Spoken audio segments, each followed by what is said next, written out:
Baik. Yang kedua, al-farqu baina tawalli wal muwala. Itu yang ketiga. Pembahasan yang ketiga, perbedaan antara tawalli dan muwalah. Iya. Ini istilah ya, sesuai dengan bahasa ayat. Kalau di sini kan tawalli. Wa may yatawallahum minkum. Kalau al-muwalah itu seperti di ayat ya ayyuhalladzina amanu la tattakhidu aduwwi wa aduwwakum awliya'a tulquna ilaihim bil mawaddah. Awal ayat di surah Al-Mumtahanah. Dan ini surah Al-Mumtahanah ini surah yang terkait dengan masalah tidak boleh memberikan loyalitas terhadap orang-orang kafir. Keharamannya. Dan di dalam surah juga diterangkan bentuk dari perbuatan dianggap perbuatan baik itu tidak masuk dalam loyalitas namanya. Tidak dihitung loyalitas kepada orang kafir. Jadi surah ini kalau seorang membacanya, ini surah yang merinci tentang bagaimana loyalitas terhadap orang kafir itu. Tentang keharamannya, mana yang tidak dibolehkan, dan mana bentuk dianggap berbuat baik, dianggap albir, tapi tidak disebut sebagai loyalitas. Ya mungkin sebagiannya kita akan terangkan nanti, insyaallah ta'ala. Baik, jadi tawalli dan muwalah itu dibedakan. Kalau tawalli, itulah bentuk muwalah yang mengeluarkan dari keislaman. Iya. Kalau muwalah, ini tidak mengeluarkan dari keislaman. Itu tidak mengeluarkan dari keislaman. Baik. Jadi itu dibedakan antara dua hal. Dibedakan antara dua hal. Tawalli dan muwalah. Iya. Kalau muwalah itu bentuk dia ada loyalitas kepada orang kafir, tetapi hanya masalah dunia saja. Dia mencari dari dunia, dia benci kekafiran, tidak senang kepada kekafiran. Dan dia juga tidak ingin orang kafir berkuasa di atas kaum muslimin. Tapi karena urusan dunia, iya, dia melakukannya. Maka ini bentuk dari loyalitas tidak mengeluarkan dari keislaman. Tidak mengeluarkannya dari apa? Dari keislaman. Apa dalilnya tentang hal tersebut? Ini ayat ya ayyuhalladzina amanu la tattakhidu aduwwi wa aduwwakum awliya'a tulquna ilaihim bil mawaddah. Wahai orang-orang yang beriman, jangan kalian menjadikan musuhku dan musuh kalian sebagai wali-wali yang kalian memberikan kecintaan kepadanya. Iya. Berikan kecintaan kepadanya. Dipanggil di awal ayat dengan seruan ya ayyuhalladzina amanu.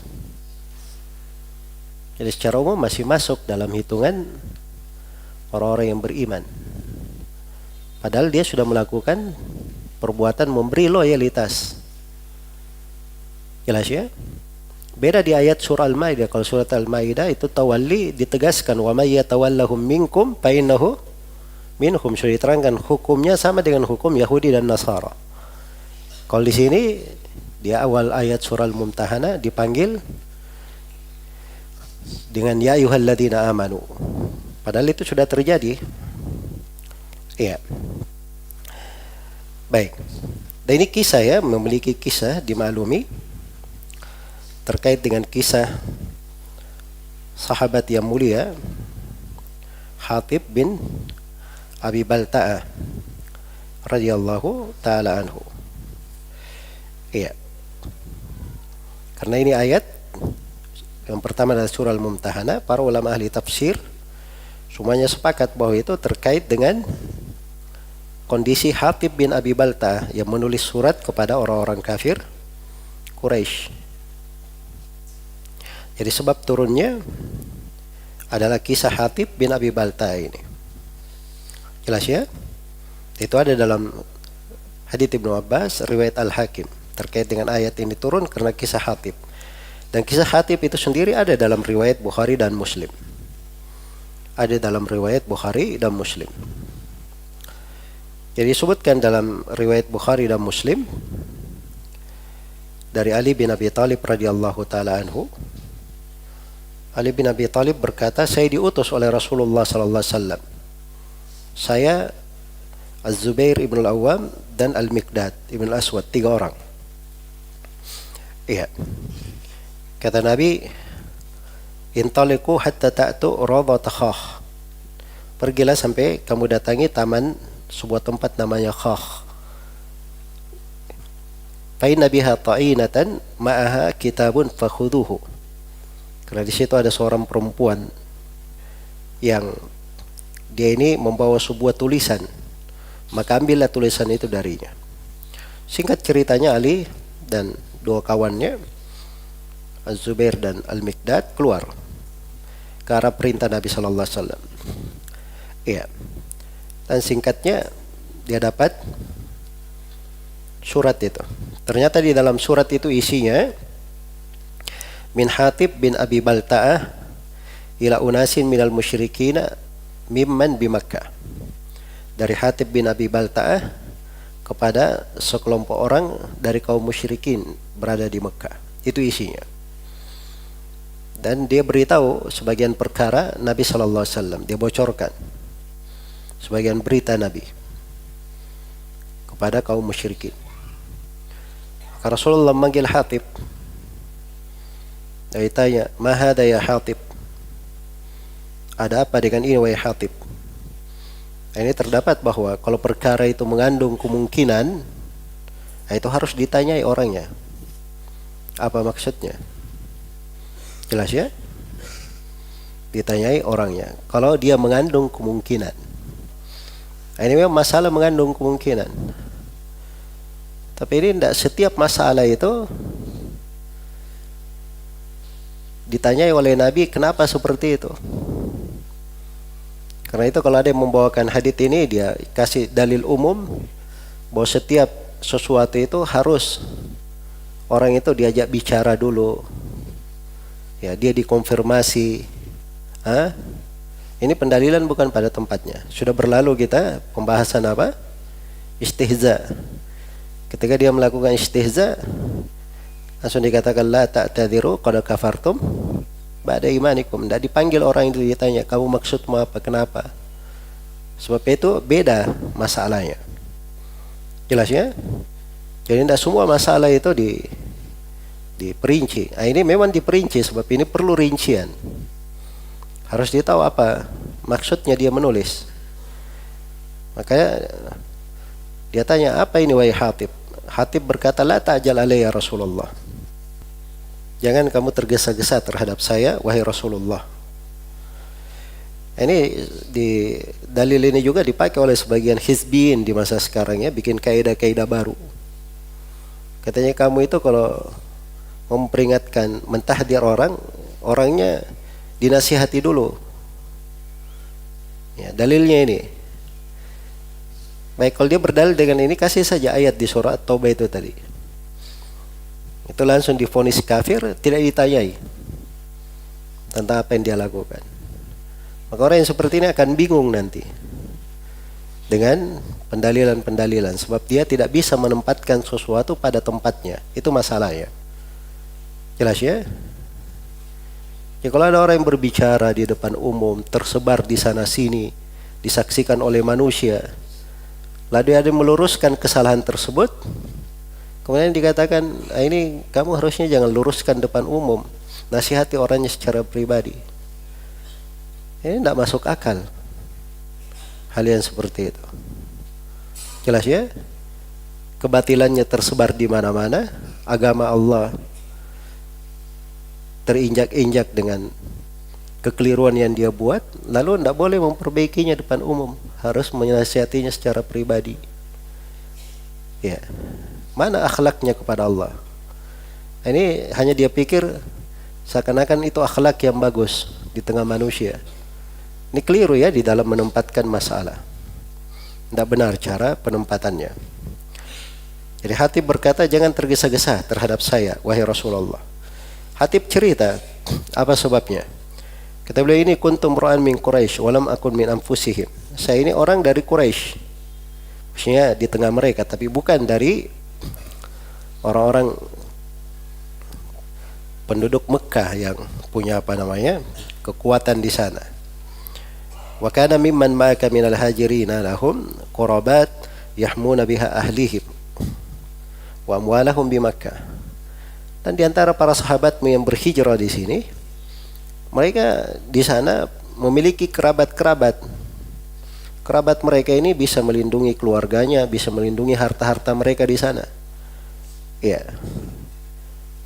Karena itu kata Hatib radhiyallahu taala anhu, maka saya pun ingin saya memiliki sebuah tangan di tengah mereka yang melindungi kerabatku. Makanya dia berbuat itu supaya dapat kedudukan di tengah orang Mekah, supaya dia bisa melindungi kerabatnya. Kemudian kata Hatib, wa ma fa'altu dzalika kufran wal irtidadan an dini. Saya tidak melakukan hal itu karena kekafiran, bukan juga murtad dari agama. Jadi jelas ya, ini urusannya urusan dunia saya.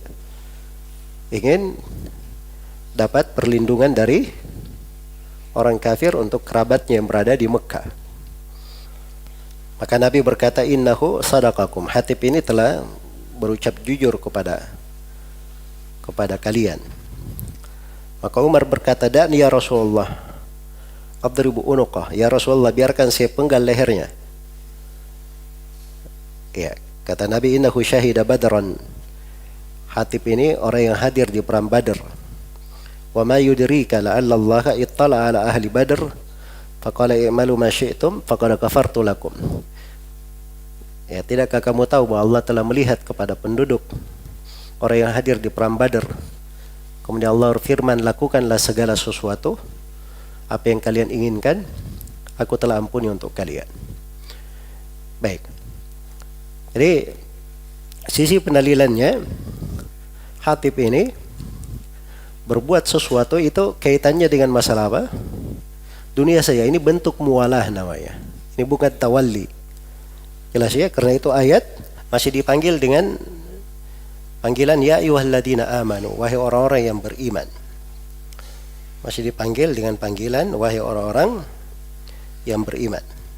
Di sebuah riwayat di Musnad Imam Ahmad dari Jabir radhiyallahu anhu, ketika Hatib ditanya, kenapa kamu lakukan itu? Dia berkata, ya Rasulullah, lam af'alhu ghishyan li Rasulillah sallallahu alaihi wasallam wala nifaqan. Ya Rasulullah, saya melakukannya bukan karena gish, penipuan pengkhianatan terhadap Rasulullah, bukan pula karena kemunafikan. Saya tahu bahwa Allah akan meninggikan agama Rasulnya, menyempurnakan perkara. Ya. Tapi Hatib sebut bahwa dia punya ibu di sana. Dia punya ibu di sana. Itu tidak ada yang melindunginya. Jelas ya? Maka dengan cara yang dia lakukan ini, memberikan berita kepada orang kafir, itu bisa melindungi keluarganya di sana. Jadi ini kaitannya dengan urusan apa? Urusan dunia. Ya, kalau dalam bentuk yang seperti ini yang tidak mengeluarkan dari keislaman. Jadi jelas seperti ini ya. Masalahnya jelas ya? Baik. Ini dari hal-hal yang harusnya diperhatikan.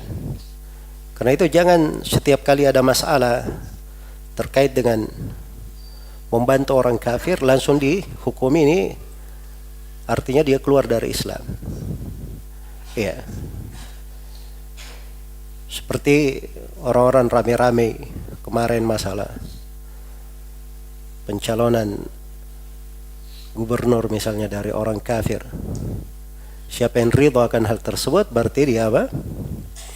Dia kafir, keluar dari Islam. Ini tidak paham ya terkait dengan masalah ini. Jadi kalau ada yang memilih misalnya, memilih itu ada yang terkait dengan dunia, ada yang terkait dengan, harus dirinci. Kalau dia memilihnya cinta kepada kekafiran, menghendaki kekafiran menang di atas keislaman, itu benar dia kafir, keluar dari Islam. Tapi kalau urusannya cuma urusan dunia saja, maka sudah diketahui rinciannya bahwa ini masuk di dalam hal yang diharamkan, tidak mengkafirkan, tidak mengeluarkan dari apa? Keislaman. Jadi harus dirinci masalah. Jangan sembarangan menjatuhkan vonis kafir. Iya. Ada lagi orang-orang ceroboh sembarangan saja ketika dia melihat di sebagian negara atau di sebagian keadaan ada muslim yang berada di barisan orang-orang kafir menyerang sebagian negeri Islam, ya, langsung dia jatuhkan vonis kafir. Sebab dianggap itu mualat terhadap apa? Orang kafir. Padahal sudah ada rincian. Kita sudah dengar ya, ada rincian. Ya, terkait dengan kisah orang-orang yang di Mekah itu. Kalau dia terpaksa itu harus dilihat kondisinya kalau dia terpaksa. Iya. Memang kalau dia mendominasi dunia yang di kondisi tertentu kadang itu memang ada sudut yang bisa membatalkan keislaman. Ya, tapi ini masalah tidak diberikan satu hukum di dalam masalah tersebut. Ya. Kemudian di antara pembahasan-pembahasan yang dimaklumi ya, yang banyak dibicarakan oleh orang-orang di masalah ini, itu terkait dengan masalah mengambil bantuan orang kafir di dalam peperangan. Iya. Ini paling banyak dibahas kemarin oleh orang-orang yang menyimpan pemikirannya. Ketika terjadi perang Teluk, di mana Saddam Hussein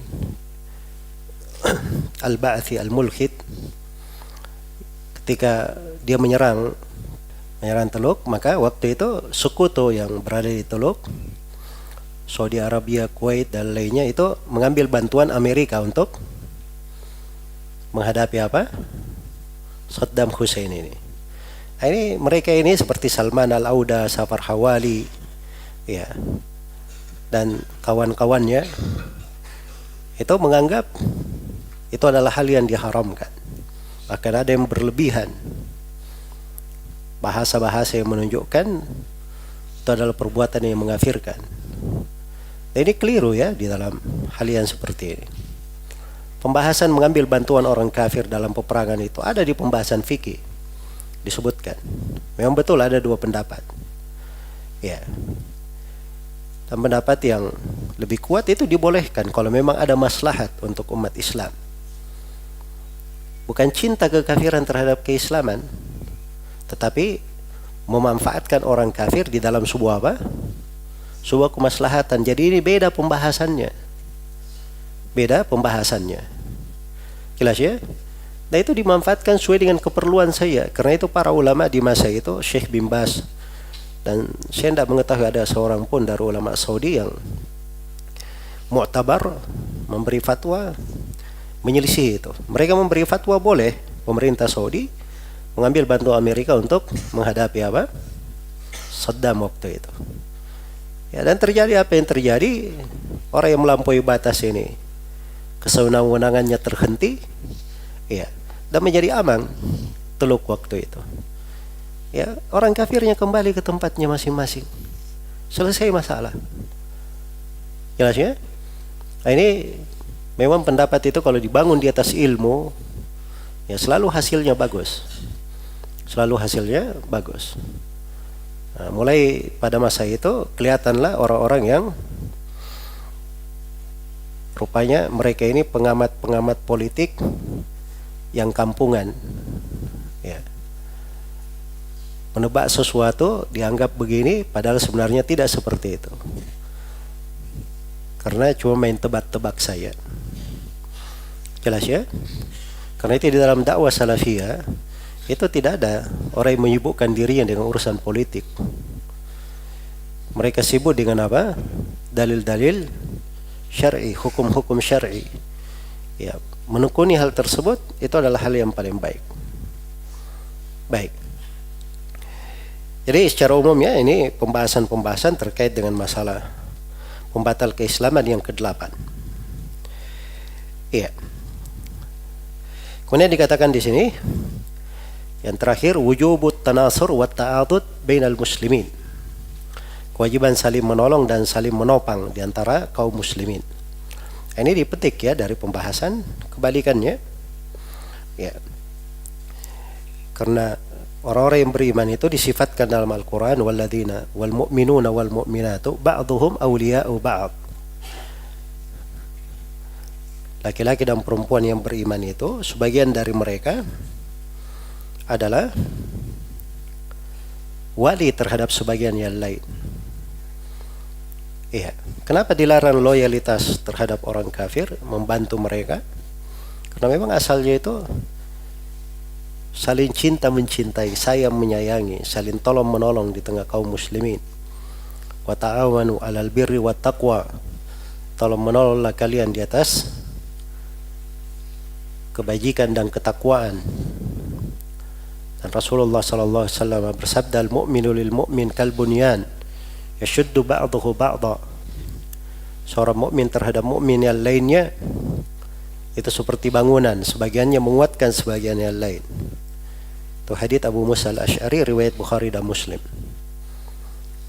Iya. Maka demikianlah umat Islam itu. Saling tolong menolong dan saling membantu di tengah mereka. Baik, kemudian terakhir di sini perlu saya ingatkan ya bahwa pembahasan mualah itu banyak bentuknya. Ada yang masuk dalam bentuk mualah. Kalau dia sudah masuk bentuk mualah kepada orang kafir, itu pasti hal yang diharamkan. Jelas ya, tidak ada yang tidak masuk ke dalam pembahasan mualah. Iya. Baik. Kalau terkait dengan masalah seorang kafir menikahi perempuan muslimah, itu adalah hal yang diharamkan, tidak diperbolehkan. Karena tegas ya dalam ayat, wala tunkihul musyrikina hatta yu'minu. Jangan kalian menikahkan kaum musyrikin dengan anak-anak perempuan kalian sampai mereka beriman. Ya, wala abadun mu'minun khairun min musyriki walau a'jabakum. Seorang budak yang beriman itu lebih baik daripada seorang musyrik, walaupun musyrik ini kamu sangat kagum terhadapnya. Ulaika yad'una ilan nar, mereka itu mengajak kepada neraka. Wallahu yad'u ilal jannati wal maghfirati bi'idni, sedangkan Allah mengajak kepada pengampunan dan surga dengan izinnya. Karena itu tidak boleh orang-orang kafir itu menikahi kaum muslimat. Sama dengan seorang perempuan muslimah masuk Islam, suaminya tidak masuk Islam, maka perempuan muslimah ini tidak boleh tinggal bersama suaminya. Tidak boleh tinggal bersama suaminya. Iya. Karena dalam Al-Quran dikatakan, فَإِنْ أَلِمْتُمُوهُنَّ مُؤْمِنَاتٍ فَلَا تَرْجِعُوهُنَّ إِلَى الْكُفَّارِ لَهُنَّ حِلٌّ لَهُمْ وَلَهُمْ يَحِلُّونَ لَهُنَّ. Kalau kalian tahu mereka ini perempuan yang beriman, jangan kalian kembalikan mereka kepada orang-orang kafir. Para perempuan mukmin ini tidak halal bagi orang kafir, dan orang kafir juga tidak halal bagi mereka. Iya. Baik. Tapi kalau seorang muslim, laki-laki muslim menikahi perempuan kafir, kalau dia kafirnya bukan ahlul kitab, ini diharamkan berdasarkan ayat di Al-Baqarah. Tapi kalau laki-laki muslim menikahi perempuan ahlul kitab, ya kalau dia perlu untuk hal tersebut, maka itu diizinkan. Al-yawma uhilla lakumut thayyibat, pada hari ini dihalalkan untuk kalian yang baik-baik. Di antara yang dihalalkan, wal muhsanatu minal mu'minat wal muhsanatu minal ladzina utul kitaba min qablikum. Perempuan muhsana terjaga ya, bukan pezina, dari kaum mukminat dan dari ahlul kitab. Iya, itu diizinkan. Tapi para ulama menyebutkan syarat ya tentang izinnya, syarat-syarat, dan sebagian ulama mengatakan bahwa ini pintu kalau ditutup itu lebih bagus, sebab di masa sekarang ini ya seorang itu tidak perlu kepada nikah dengan ahlul kitab. Ya, para muslimat, perempuan muslimat, malah banyak yang harusnya mendapat perhatian dari kaum muslimin. Ini kok cari kepada selain kaum muslimat. Baik. yang menunjukkan bahwa hidupnya itu sempit. Ya, jelasnya. Maka ini hanya dibahas di pembahasan kalau di kondisi tertentu. Maka dibolehkan dengan syarat dia seorang perempuan yang terjaga, bukan pezina. Kemudian yang kedua, dia ahlul kitab, Yahudi atau Nasrani. Iya, baik. Kemudian juga di antara hal yang dibolehkan terhadap orang kafir, memberikan orang kafir itu hadiah kalau dia berbuat baik. Ya, itu tidak ada masalah. Dia berbuat baik, kita beri hadiah. Dia sebagai tetangga, kita muliakan tetangga kita. Sebagai tamu, kita jamu dia sebagai tamu. Jelas? Itu dari hal yang baik, tidak ada masalah. Ya, karena dalam Al-Quran Allah berfirman, la yanhakumullahu anil ladzina lam yuqatilukum fid din wa lam yukhrijukum min diyarikum an tabarruhum wa tuqsitu ilaihim innallaha yuhibbul muqsitin. Allah tidak melarang kalian dari orang kafir yang tidak memerangi kalian dan tidak mengusir kalian dari negeri kalian. Jadi syarat kafir yang boleh kita berinteraksi, berbuat baik padanya itu ada dua syaratnya. Dia tidak memerangi kaum muslimin, dan yang kedua, tidak mengusir kaum muslimin dari negerinya. Apa yang tidak dilarang? Antabarruhum, kalian berbuat baik kepada mereka. Wa tuqsitu ilaihim, dan berlaku adil. Jadi bahasa ayat itu antabarruhum, berbuat bir, kebaikan. Bukan mencintai, tapi berbuat apa? Kebaikan. Itu sebatas berbuat baik. Anak berbakti kepada ayahnya atau ibunya kafir misalnya, sebatas berbuat baik, bukan cinta kepada agamanya. Iya, jelas ya. Tetangganya kafir dia beri, dia muliakan tetangganya, itu sebatas berbuat baik, itu nggak ada masalah. Bukan kecintaan terhadap apa? Agama. Ya. Dan yang aneh bin ajaib, ada yang pakai ayat ini sebagai dalil, boleh katanya memberi salam Natal.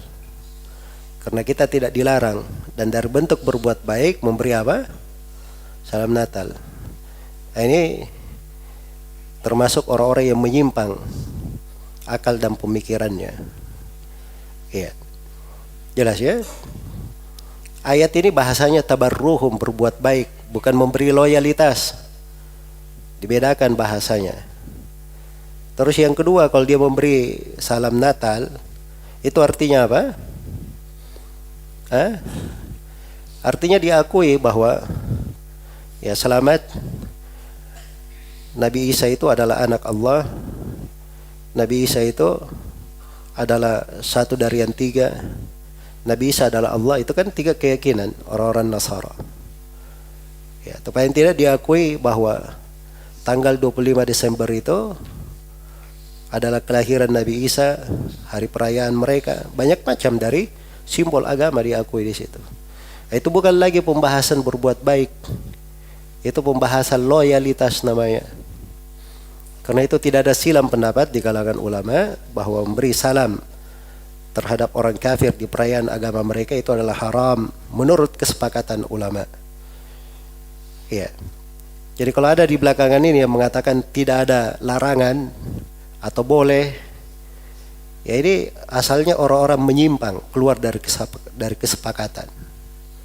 Dipahami saya. Orang-orang yang cuman ingin dianggap sebagai manusia-manusia yang beradab, katanya toleransi. Ya. Orang-orang yang membawa kesejukan, moderat. Ya dia senang dengan gelar-gelar yang seperti itu. Dan dia tidak tahu bahwa dia menyelisihi jalan kaum mukminin. Menyelisihi jalan dan kesepakatan para ulama. Ya Allah telah mengancam, wa may yushaqiqir rasula min ba'di ma tabayyana lahul huda wa yattabi' ghayra sabilil mu'minin nuwallihi ma tawalla wa nuslihi jahannama wa sa'at masira. Itu ancaman bagi siapa yang keluar dari kesepakatan kaum mukminin. Ya, yang dia pikir manusia, bagaimana dia buat orang rida, dia dipuji. Ya, dia hanya berpikir bagaimana orang-orang awam memujinya. orang-orang jahil menyanjungnya. Coba dia ajukan ucapannya kepada orang yang berilmu. Dia cocokkan ucapannya dengan para ulama terdahulu. Kalau dia dapati ucapannya benar, itu enggak ada masalah. Tapi kalau dia menyelisih ulama terdahulu, orang awam dan jahil itu bukan ukuran, walaupun dia sebanyak dunia ini, seluruh dunia mendukungnya. Karena itu di masa sekarang ini seorang jangan tertipu. Ada dua golongan yang jangan dipeduli sama sekali. Yang pertama orang awam, dan yang kedua orang-orang jahil. Iya, seorang alim itu dia bersikap di atas ilmu. Di atas ilmu. Jadi manusia mau bilang dia intoleran, tidak moderat, itu urusan mereka. Adapun antara dia dengan Allah, itu yang harusnya dia perbaiki. Ya. Kemudian di antara hal yang dibolehkan terhadap orang kafir, boleh muamalah dunia, ada perdagangan, perniagaan, itu enggak ada masalah. Karena itu terjadi di masa Nabi SAW, nah itu tidak dipermasalahkan. Demikian pula boleh memakai orang kafir sebagai penunjuk jalan, ya, memakai orang kafir dalam kondisi yang saya sebut tadi dalam peperangan. Ya. Demikian pula seorang anak berbakti kepada orang tuanya masih kafir, itu dibolehkan pada kadar berbakti kepada orang tua. Jadi ini beberapa hukum ya yang terkait dengan masalah hal-hal yang dibolehkan. Nah, jadi perlu dipahami bahwa di sini penjelasan tentang apa itu Islam itu membuat seseorang itu berada di atas garis yang lurus di jalan pertengahan. Bukan orang yang ekstrim, bukan juga orang yang apa? Orang yang menyepelekan. Bukan yang ekstrim seperti orang-orang takfiri yang sering mengkafirkan orang. Ya, bukan juga orang-orang yang menyepelekan seperti kaum munafikin dari kalangan orang-orang liberal, orang-orang yang jahil. Saya singgung tadi sebagian hal yang berasal dari hal yang menggampangkan masalah. Baik.